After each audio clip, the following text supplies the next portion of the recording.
ये आपने एक लोग ईओडब्ल्यू में शिकायत की थी आउटसोर्स कर्मचारियों को लेके, क्या उसमें क्या जानकारी आई, क्या है?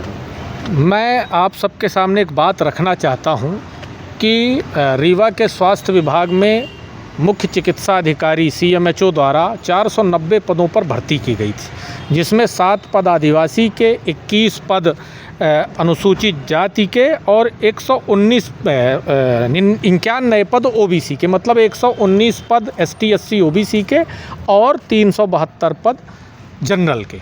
मैं इसकी शिकायत को लेकर ईओडब्ल्यू पुलिस अधीक्षक के पास गया था, लेकिन बड़ा आश्चर्य की बात है कि मध्य प्रदेश में आर्थिक अपराध प्रकोष्ठ को पिंजरे का तोता बना दिया गया। ये मेरे पास एक पत्र है जिसमें एसपी ईओडब्ल्यू रीवा ने लिख कर दिया है कि आपके द्वारा जो शिकायत की गई है वह शिकायत मध्य प्रदेश के स्वास्थ्य विभाग के प्रमुख सचिव की ओर जांच के लिए भेजी गई है। भाई, जिस चौकीदार ने पूरे खेत को उजाड़ दिया, जिस चौकीदार ने खेती को ख़त्म कर दिया, स्वास्थ्य विभाग का मामला था, पद के दुरुपयोग का मामला था, भारत के संविधान को समाप्त करने का मामला था, जिसमें संवैधानिक अधिकार के अनुसार भर्ती होनी चाहिए, जिसमें ये एक आदेश है जिसमें वित्त विभाग ने कहा था कि सेवा भर्ती नियम के ऊपर आउटसोर्स कर्मचारियों की भर्ती होगी। आपने उस पर ख़त्म कर दिया।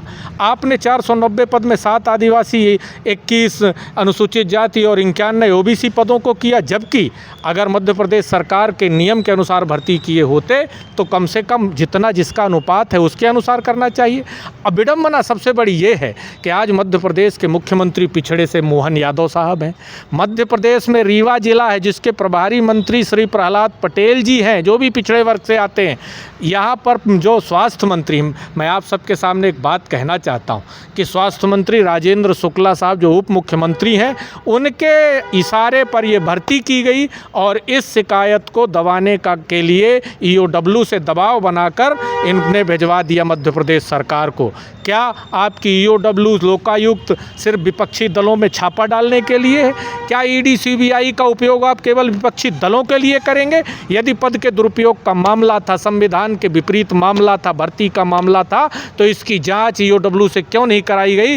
राजेंद्र शुक्ला साहब, आपने इसकी जांच ईओडब्ल्यू से छीनकर पिंजरे का तोता बनाकर क्यों विभाग को भिजवाई? मैं आप सबके माध्यम से कहना चाहता हूं उन लोगों को जो रीवा में पिछड़े दलित आदिवासियों के नेता बने घूम रहे हैं, चाहे वो विधायक प्रदीप पटेल साहब हो, चाहे संसदीय समिति के पिछड़ा वर्ग के अध्यक्ष गणेश सिंह जी, माननीय सांसद सतना हो, चाहे विंध्य प्रकाश प्राधिकरण के अध्यक्ष आदरणीय अजय सिंह जी हो, चाहे नरेंद्र कुमार प्रजापति, आप जो अनुसूचित जाति से यहाँ आते हैं, और चाहे हमारी बहन जिला पंचायत अध्यक्ष जो आदिवासी वर्ग से आती हैं, आप लोग अपने समाज के सामने जाओगे तो क्या कहोगे कि आपके परिवार के बेरोजगार जब नौकरी के लिए तड़प रहे थे तब हम पार्टी की नौकरी कर रहे थे, आपके लोग जब नौकरी पाना चाह रहे थे तब आप अपने पद के लिए, पद को बचाने के लिए, पार्टी में पद के लिए आप पार्टी के सेवा कर रहे थे, नौकर बन रहे थे, लेकिन वक्त आपको माफ़ नहीं करेगा। आप लोगों के माध्यम से एक बात कहना चाहता हूं कि जिस समाज को में पिछड़े हैं, दलित हैं, आदिवासी हैं, जो आज समाज से पिछड़े हुए हैं, उनको न्याय की बात कीजिए। जो जिस समाज में आता है, मैं आम जनता से, रीवा ज़िले के जनता से, बेरोजगारों से अपील करना चाहता हूँ कि ये वो नेता जो आपके समाज के जाति के बन के आपके पास आते हैं, उनसे पूछिएगा ज़रूर कि जब स्वास्थ्य विभाग में भर्ती हुई थी तो उसमें पिछड़े दलित आदिवासियों का हिस्सा कहाँ है और इसमें आप बोले क्यों नहीं? ये जिम्मेदारी तय होनी चाहिए। स्वास्थ्य विभाग ने जो आपने जांच दी है वो उल्टा स्वास्थ्य विभाग के पास ही चला गया है। हाँ, तभी तो मैं कह रहा हूँ कि ईओडब्ल्यू को पिंजरे का तोता बना दिया गया। जिस ये पद के दुरुपयोग का था, संवैधानिक मामला था जिसमें भर्ती का आरक्षण होना चाहिए, इस पर ना देकर हमने ईओडब्ल्यू को जांच का दिया। ये ईओडब्ल्यू एसपी ने हमको चिट्ठी दी है। मैं कोई ऐसी बात नहीं कि मुँह जबानी बोल रहा हूँ। एसपी साहब ने मुझे कहा कि लास्ट की लाइन पढ़ रहा हूँ कि अवर मुख्य सचिव स्वास्थ्य को एवं चिकित्सा विभाग को उपरोक्त शिकायत भेजी जा रही है। अब आर्थिक अपराध प्रकोष्ठ रीवा के पास जांच या सत्यापन के लिए उपरोक्त शिकायत नहीं है।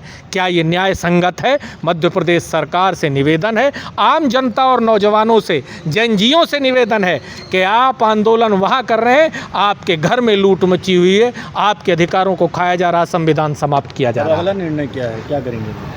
अब तो जाहिर सी बात है कि मैं उच्च न्यायालय का दरवाज़ा खटखटाऊंगा। हम तो लड़ेंगे और लड़ेंगे तो जीतेंगे। मैं एक बात आपके माध्यम से कहना चाहता हूं कि रीवा ज़िले की स्थिति ऐसी हो गई है कि बंदूक के साए में बोलेगा कौन, बंदूक के साए में बोलेगा कौन। यदि हम भी चुप रहे तो मुंह खोलेगा कौन।